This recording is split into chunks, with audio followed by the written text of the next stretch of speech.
Magandang hapon sa aking mga ka-super kasari katindera kanegosyo. Time check natin is 4:30 PM. Thursday, November 21, 2024. So ilang araw na naman ay tayo ay mag-i-end na naman ng November. At ilang araw na lang din ay papasok na si December. Pero sobrang banas pa rin, hindi natin maramdaman ang kapaskuhan sa sobrang banas ng panahon. Kaya naman, halos kakaligo lang natin, pero tuyo na agad ang ating buhok. Thanks God dahil medyo maaga tayong nakaligo ngayon, o diba? Dahil medyo maaga tayong natapos ng paglilinis sa loob ng bahay. So dahil nga tapos na tayo sa loob ng bahay, dito naman tayo sa tindahan. Kanina tanghali, saktong 12:05 PM, katanghalian tapat talaga. Tayo ay pumunta sa suki natin ng grocery para mamili na naman ng mga items na paninda natin ng mga paubos na or wala na sa ating tindahan. Pagkatapos ay nagpasundo na lang ako sa aking anak, sakto naman sa suki ko ng grocery store ay wala naman halos pila ang counter. Walang masyadong mga namimili kaya naman mabilis tayong natapos. Bago pa mag 1 o'clock ay nandito na agad tayo sa bahay. Medyo marami rin tayong napamili. Itong mga naka-plastic natin na blue at saka red is tinapay yan. Ito yung burger buns, saka ito naman yung may palaman na tinapay. Ito yung may palaman. Ang palaman nito ay ubi.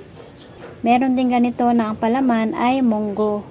So, mas mabenta sa akin yung ube, kaya ito na lang muna yung aking binili. At wala rin ibang available sila sa suki ko na bakery. Tapos, 3 balot lang ng burger buns natin dahil nga medyo naging matumal ang ating burger buns. Patatlo-tatlong balot lang muna aking binibili.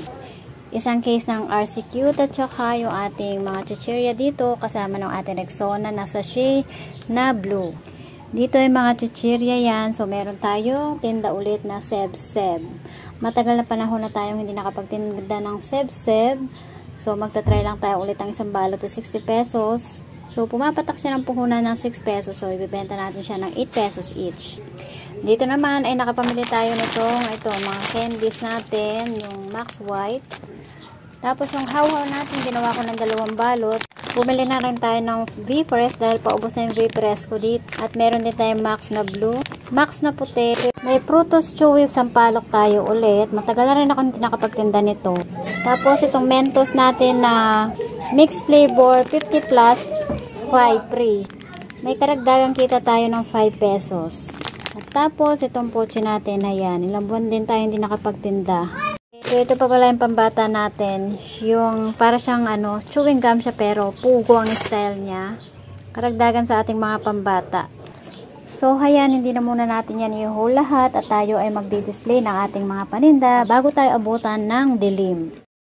Alam nyo ba mga mare, nung wala pa akong ganitong negosyo ay akala ko ay napakadali lang na magkaroon ng sari-sari store business. Kasi kung iisipin mo at makikita mo sa ibang mga sari-sari store business ay mamimili ka lang, magbibenta, magdi-display, parang napakadaling isipin, di ba? Hindi mo nga naman malalaman ang isang bagay kung mahirap ba o madali kung hindi mo ito mararanasan. Sa negosyo kong ito na napag-isipan ng lubusan na talagang wala nga naman talagang madali dito sa mundo lalo na pagdating sa hanap buhay.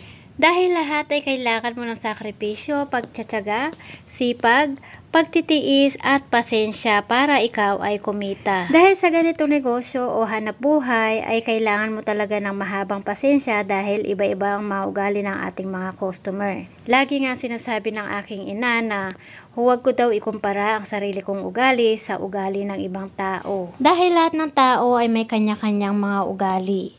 Kaya lalo na pagdating sa mga customer, kung papatulan mo ang mga ito, ay ikaw din ang mawawala ng benta, mawawalan ka ng kita sa araw-araw. Dahil kapag pinatulan mo ang mga ito, ay hindi na sa'yo bibili ulit. Basta lagi natin iisipin na hanap buhay ang ating kailangan sa araw-araw, hindi pagkikipagtalo para sa ating mga customer. Kaya nga kung kakaiba man ang ugali ng ating customer, ay habaan pa natin ang ating pasensya hanggat kaya natin para sa ating hanap buhay.